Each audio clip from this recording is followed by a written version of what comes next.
권영주, 김나진의 차카차카. 기쁘다 전문가 오셨네. 오늘은 카시트에 대해서 이야기를 나눠보겠습니다.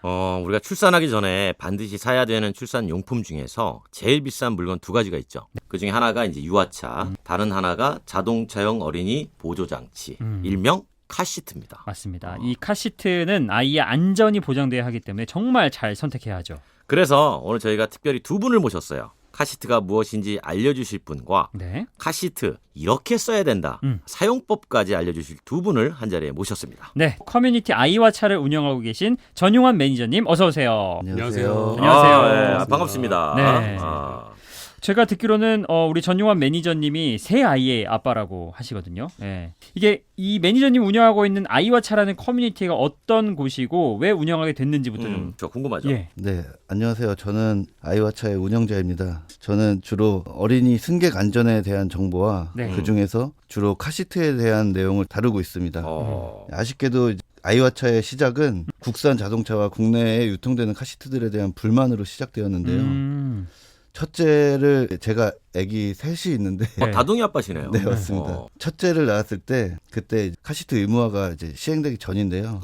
그 당시에 카시트를 선택하던 당시에 국산 승용차를 타고 있었는데 카시트 고정장치인 아이소픽스가 이제 국내 법이 미비해서 그 고정장치 앵커가 마련되어 있지 않았어요. 이게 몇 년도였죠? 그때? 이게 2011년도입니다. 얼마 네. 오래되지도 않았네요. 얼마 안 됐죠. 네. 근데 당시에는 똑같은 차량에 수출형 모델에는 다 그게 붙어서 나갔었어요. 그래서 거기서 이제 불만이 시작됐고 이게 왜 그런가를 좀 알아보기 시작했고요. 그리고 그 당시에 법이 없어서 자동차 제조사들의 원가 절감을 통해서 이런 일들이 벌어졌구나를 알게 되었습니다. 그리고 나서 둘째가 생겨서 또 카시트를 또 다시 선택을 했어야 했는데 네네. 사실 카시트를 양쪽에다 달고 가운데 성인이 앉는다는 게 어려운 일이었거든요. 네. 좁아요. 딱딱하고 좁고 헤드레스트도 없는 경우가 많아가지고 그렇죠. 이제 그거를 또 알아보다가 보니까 카시트를 중앙에다가 달면은 성인 보호자가 측면에 앉을 수 있어서 그거를 알아보기 위해서 이제 노력을 했는데 네. 우리나라 승용차에 제가 타고 있는 승용차의 중앙 안전벨트가 2점식 안전벨트였어요. 네, 근데 그 당시에 이제 앞보기를 하고 있는 카시트가 2점식 안전벨트는 설치가 불가능했거든요. 그래서 또 이거에 대해서 왜 그런 걸 알아보다 보니까 네. 똑같은 차종의 수출형 모델은 3점식 안전벨트가 전 좌석에 붙어 있었어요. 어허. 그것도 마찬가지로 법이 마련되어 있지 않았기 때문에 자동차 제조사 입장에서는 원가를 코스트를 다운시켜야 해서 그렇게 됐다라는 걸 이제 알게 되었고 그러니까 본인이 네. 이제 아이를 키우면서 직접 겪은 한 명, 두 명 늘어나다 보니까 네네. 카시트를 하나, 두 개 계속 늘려서 사용해야 되는데 왜 우리나라 차는 한 명 기준으로만 설치가 돼 있고 수출용은 여러 개가 있느냐, 여기에 대한 이제 불만으로 이제 시작을 하셔가지고 좋은 결과를 많이 얻으셨나 봐요. 예, 아직 제가 3명 한 명 더 있죠. 한 명 또 네네. 남았습니다. 네네. 아 그래요? 그러니까- 미안합니다. 그러니까 모든 가정이 다 카니발을 살 수가 없잖아요. 네, 그렇죠. 다 미니밴 뭐 7인승, 8인승 살 수가 없기 때문에 네. 당시에 제가 타고 있던 외관형 5인승 현대차가 있었는데 그 차에 3명을 다 태울 수밖에 없었어요. 그래서 3명을 카시트를 또 다 태우기 위해서 셋째 카시트를 알아보던 상황이었는데 네. 그때 이제 또 2열 중앙 그 트렁크 쪽에 그 아이소픽스 고정장치 중에 하나인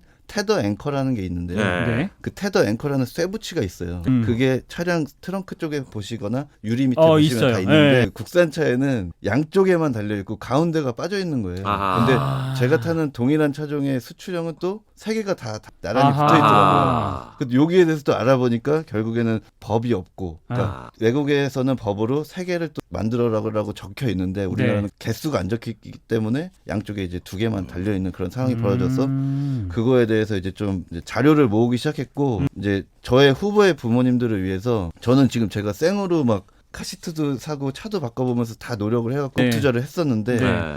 후배 부모님들 같은 경우는 중복 투자하지 말고 이제 그렇게 괴로워하지 말라는 취지에서 네. 제가 이제 수출형 모델들의 부품들을 순정 부품들을 모으고 품번을 또 정리하기 시작했어요. 네. 그러면서 차량에다가 어떻게 적용하면 되는지를 이제 자료를 모으기 시작했고 그게 개인 블로그를 지나서 이제 카페까지 이어진. 좋은 일 하시네요. 그러니까요. 저는 진짜 얘기 듣고 나서 이런 분이야말로 애국자다. 그럼요. 네. 본인의 경험에서 나오는 거잖아요. 네. 한 명도 아니고 아이 셋을 동시에 카시트를 가지고 자동차에 태우기 위해서 네. 중요하거든요. 우리가 늘 중요하죠. 얘기하지만 낳는 게 중요한 게 아니라 키우는 잘 환경. 키우는 네. 환경이 만들어져야 돼. 네. 저는 몰랐어요. 네. 이 정도까지 국산하고 수출용하고 차이가 있었는지는 저도 자동차 30년 했는데 오늘 처음 알았습니다. 진짜 노고가 많으셨다. 저는 이렇게 고맙습니다. 말씀을 드리고 싶습니다. 이 부분이 사실은 관심 있는 부분이 없다 보니까 그렇죠. 왜냐하면 아이를 셋까지 가지신 분이 별로 없거든요. 네. 그리고 카시트에 관련된 그 고정 장치들이 아이를 낳아야만 관심이 그렇죠. 들어가는 그럴 수 있죠. 분야라서 네. 여기에 대한 어떤 내용들이 좀 자세하게 알려질 수가 없더라고요. 그래서 사실은 이런 거를 이제 국가에서 돈을 들여가지고 시간을 들이고 사람들한테 교육도 하고 홍보도 하고 이렇게 해 왔어야 되는데 카시트 의무화 국가들은 다 대부분 국가에서 하거든요. 근데 우리나라가 지금 여기에 대한 전문가가 없기 때문에 저 같은 사람이 지금 이런 일을 하고 있게 되었습니다. 예. 이게 사실 최근에는 거의 대부분의 가정에서 출산 준비물의 필수품으로 카시트를 구입하잖아요. 그렇죠. 이 출산을 앞으로 앞둔 분들을 위해서 카시트 구매하기 전에 꼭 체크해야 될 거 이런 것들 좀 정리를 해주신다고요? 대부분의 부모님들께서 카시트 광고를 보고 정보들을 습득하게 되는데요. 그러면서 가장 큰 늪에 빠지는 것이 제품의 사용자가 누구인가를 잊어버리게 되는 거예요. 네, 맞아요. 사실은 이제 카시트는 부모님의 편의를 위한 기능이나 한 번 사면 오래 쓴다 이런 경제적인 관점보다는 아이들의 안전이 먼저 대두되어야 되는 거거든요. 네. 그렇기 때문에 자동차용 어린이 보호장치라는 카시트 KC 인증을 받은 제품 기본적으로 선택하셔야 되고요. 그리고 KC 인증은 무조건 카시트로 받아야 됩니다. 이게 공급자 적합성 확인이라는 대안용품으로 충돌 테스트를 받지 않고 나온 제품들이 많아요. 맞아요. 네, 그런 제품들은 이제 충돌 테스트를 거치지 않았기 때문에 실제 사고에서 어떤 일이 벌어질지 모릅니다. 그래서 그런 제품 사용하시면 안 되고요. 그리고 인증 외에도 제품의 안전성을 사후에 알아볼 수 있는 해외 저명한 안전단체들의 충돌 테스트들이 많아요. 자료들이. 맞죠. 이런 거를 좀 참고를 좀 해주시면 좋겠고요. 유럽에는 C라는 기관이 있고 북미에는 소비자 단체인 컨슈머 리포트가 있습니다. 그렇죠. 네, 이런 내용들을 자동차처럼 자료를 좀 검색해 보셔서 참고하시면 좋을 것 같습니다. 유럽에 이제 ADAC를 보통 이제 독일 회사니까 아데아체 네네, 뭐 이렇게 맞습니다. 부르기도 하는데 이제 이런 시험 기관들의 시험 성적서를 좀 확인하고 이제 구매를 하면 좋을 것 같다 이제 그런 이야기죠.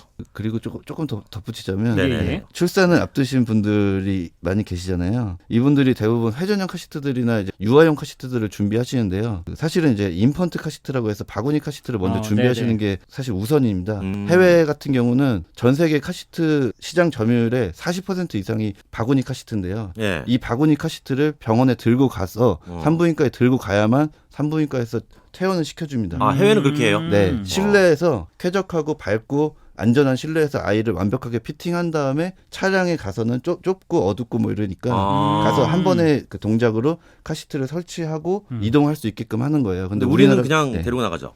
안고 나가죠. 우리. 안고 나가서 부모님이나 조부님들이 그렇죠, 그냥 그렇죠. 안고 타든지 좀 차 안에서 이제 구겨져 가지고 아기를 피팅하다가 어려우면 그냥 안고 타게 되는데 그렇게 되면 사실은 도로교통법 50조 1항 위반이 되는 거고 아기는 태어나자마자 세상에 나와서 법을 어기게 되는 그러게 거죠. 되네요. 네. 바로 그 범법이 되네요. 나오자마자. 자, 어쨌든 카시트를 사용을 하면은 안전한 거는 입증이 여러 경로를 통해서 된 거는 맞아요. 근데 이게 또 카시트를 정확하게 사용했을 때 이 안전성이 보장이 되는 거잖아요. 그러니까 맞아요. 정확하게 안전하게 사용하는 방법도 좀 짚어주시죠. 뭐 이런 거 있잖아요. 앞좌석에 설치할 때는 반대로 설치해라. 이게 맞는 얘기냐 틀린 얘기냐 뭐 이런 거죠.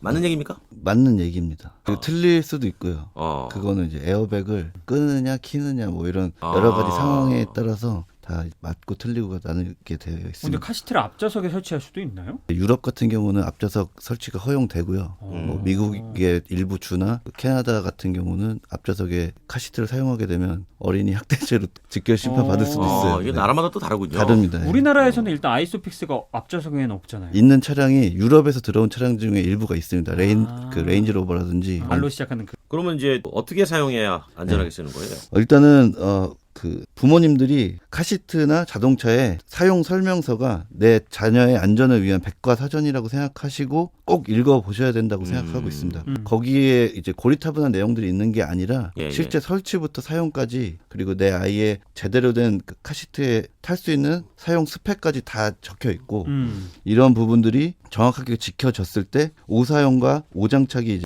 피해 나갈 수가 있거든요. 대부분의 대형 차량에서 벌어지는 어린이들이나 승객 대형 사고는 이런 구속장치라든지 카시트의 오장착과 오사용에서 벌어집니다. 네, 그래서 이 사용 설명서를 꼭 잘 읽어보시는 게 가장 중요하고요. 뭐 여기서 조금 칭찬을 드리자면 네네네. 국내 한글 카시트 설명서들이 대부분 형식적으로 간소화되는 경향이 있는데 예. 다이치 같은 경우는 제조사이고 그동안 오랫동안 데이터를 모아놨기 때문에 설명서가 굉장히 좋습니다. 어떻게 보면 바이블처럼 한글 버전으로 우리나라에서 가장 성의 있게 제작된 설명서라고 볼 수 있어서 요거는 한번 좀 인터넷으로 다운받아서 읽어보시는 걸 예, 좀 추천드리고요. 매니저님이 굉장히 높게 평가하시네요. 문제는 이런 거잖아요. 처음에는 아이들이 잘 합니다. 점점 크면서 하기 싫어해. 엄청 울어요. 지금 저기 박장현 아나운서 쓰고 있죠. 저는 이제 올해 이제 만 6세를 지났기 때문에 슬슬 이제 아이가 그냥 옆에 타고 싶어요. 그렇지. 네. 뒷자리에는 혼자 심심하다고 옆에 타고 싶어. 키가 140이 넘습니까? 안 넘어요. 네. 키는 이제 120이에요. 그러면 해야 되는데. 아니 그러니까 이게 이제 저도 이제 솔직히 이제 어쩔 때는 고민이 되죠. 가까운 거리인데 타협해야 할까? 이런 생각이 오긴 하죠. 애는 아빠 나 안 하면 안 돼?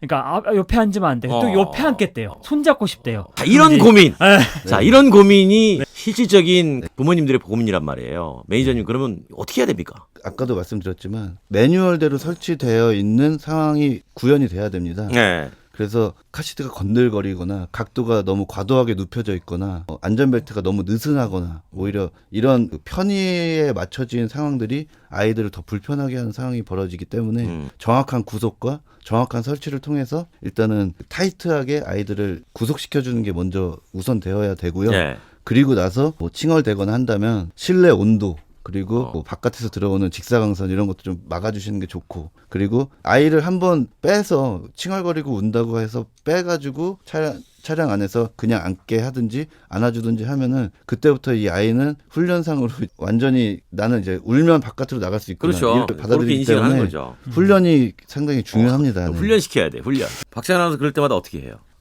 근데 그래도 저희 아이는 잘 탄 편이에요. 진짜 잘 탄 편이에요. 신생아 때부터 해가지고. 습관을 잘 들인 거네요. 네, 카시트를 잘 타가지고 카시트로 뭔가 힘들게 했던 적은 없는 것 같아요. 그러니까 이게 아마 부모님들의 의지가 의지 아이의 있습니다. 울음을 내가 극복할 수 있느냐 없느냐 짜증낼 때 그런 것 같아요. 아예 한 가지 더 말씀드리고 네네 싶은데 세 가지 말씀하셔도 돼요. 네. 앞을 보고 있는 카시트들 중에서 대부분의 어린이들을 이렇게 부모님들께서 그 시트와 카시트의 각도를 뒤로 눕혀주시면 잠잘 때 뒤로 기대서 자고 있죠, 뭐 있죠. 그런 편하게 있어요. 해줄 수 있다 네. 이렇게 생각들 많이 하시고 네네. 과도하게 많이 눕히세요. 네. 근데 그렇게 되면 아이는 차에 타면서 무조건 잠만 자는 게 아니잖아요. 대부분 일어나 있고 싶어하고 바깥에서 보고 네. 싶어 하거든요. 근데 그 뒤로 너무 눕혀져 있으면 목이라든지 허리라든지 계속 무리를 받게 되고 네. 더 이제 빠져나갈 구멍이 많아져요. 어깨 벨트도 느슨해지고 그리고 랩 벨트라고 해서 허리를 두르고 있는 벨트 밑으로도 사람이 빠져나갈 수 있는 그 서브마린 현상 같은 게 생길 수도 있거든요. 전문 용어. 네, 그래서 카시트 각도나 자동차 각도는 앞을 보고 있는 경우에는 최대한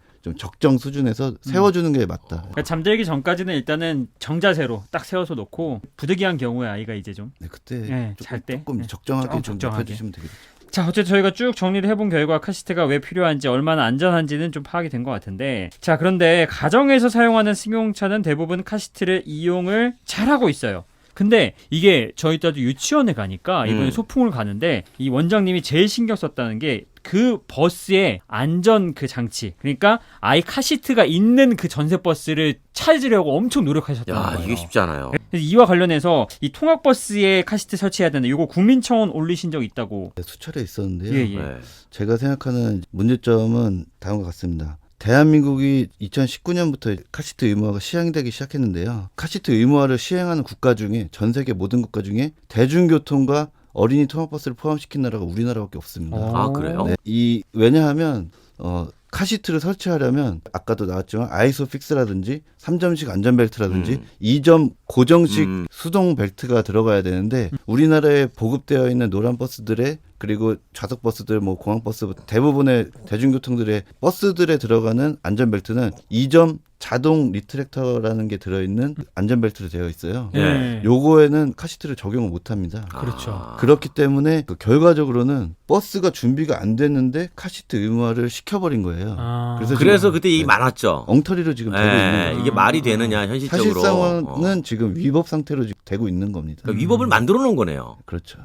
그러면은 위법이 안 되게 되게끔 통학버스에도 설치하게끔 만들어 주든가. 그러려면 그 통학버스나 버스들에 있는 좌석과 안전벨트가 다 바뀌어야 됩니다. 그렇죠. 제조사가 아예 네. 만들 때부터 해줘야 되는 거니까. 그래서 사실은 교통 선진국이라고 하는 나라들은 네. 버스나 스쿨버스를 건드리지 못해요. 안전벨트를 이제 신차부터 시작하겠다 해서 3점씩이나 5점씩을 빌트인으로 넣어주기 시작했는데 예. 우리나라 같은 경우는 신차는 뭐 3점씩 안전벨트가 적용된 경우도 있지만 예. 기존에 깔려있는 노란색 버스들이 지금 15만 대가 넘거든요. 어. 근데 이 차에 달려있는 좌석만 해도 한 차에 10개 이상이잖아요. 그렇죠. 예. 여기에다가 카시트를 다 적용한다는 것 자체가 이- 말이 안 되는 건데 이걸 그렇죠. 지금 시행하고 있습니다. 그래서 누군가는 돈을 벌고 있고 아이들은 사실은 안전적으로 지금 사각지대에 몰려있는 상황입니다. 우리에게 그 얘기예요. 낳는 것만 얘기하지 말고 잘 키울 수 있게 만들어줘 이 얘기예요. 왜 그러는 거야? 자, 어쨌든 오늘 이야기를 여러 가지 좀 다뤄봤는데 혹시라도 이 얘기 나누시면서 요 얘기 했어야 되는데 좀 아쉬웠던 거 빼먹었던 끝으로 좀, 얘기 있으면 하세요. 덧붙여 보실까요? 우리 매니저님은요? 네, 저는 사실은 이제 안전장치 같은 경우는 기본에 충실하고 가장 보수적으로 접근하셔야 돼요. 부모님들께서도. 그리고 본인의 안전도 마찬가지고요. 그러니까 내가 차량 안에서 누워서 가도 되겠지, 뭐 안전벨트 느슨하게 해도 되겠지. 그럴 때 이제 사고 났을 때 후회하게 됩니다. 그래서 최대한 이제 매뉴얼에 가깝게 사용하시는 게 최고로 좋고요. 그리고 이제 아이들이 뭐 칭얼대고 뭐 한다고 해서 내부에서 여러 가지 뭐 장난감이라든지 선풍기라든지 뭐 통풍 시트 뭐 별의별 게 다 들어가는데 맞아요. 범용 제품들이 이제 많이 사용이 돼요. 네. 그런데 그런 제품들을 많이 사용하시면 사용할수록 실제 사고 상황에서는 차 안에서 총알이 되고 폭탄이 될 수도 있거든요. 사람 상체라든지 얼굴로 무기가 충분히 될 수 있죠. 날라들 수 있기 때문에 그런 부분들은 이제 적절히 사용하셔야 된다라고 좀 말씀드리고 싶습니다. 그래요. 오늘 뭐 좋은 말씀 많이 주셨어요. 여러 가지로 카시트에 대해서 어떻게 써야 되는지, 네. 왜 필요한지, 그리고 부모님들이 아이들의 카시트 습관 관리를 어떻게 해주셔야 되는지도 잘 말씀해 주셨습니다. 네, 오늘 카시트의 모든 것을 아이와차 전용환 매니저님 통해서 쭉 들어봤습니다. 두 분 오늘 나와주셔서 감사합니다. 고맙습니다. 감사합니다. 네.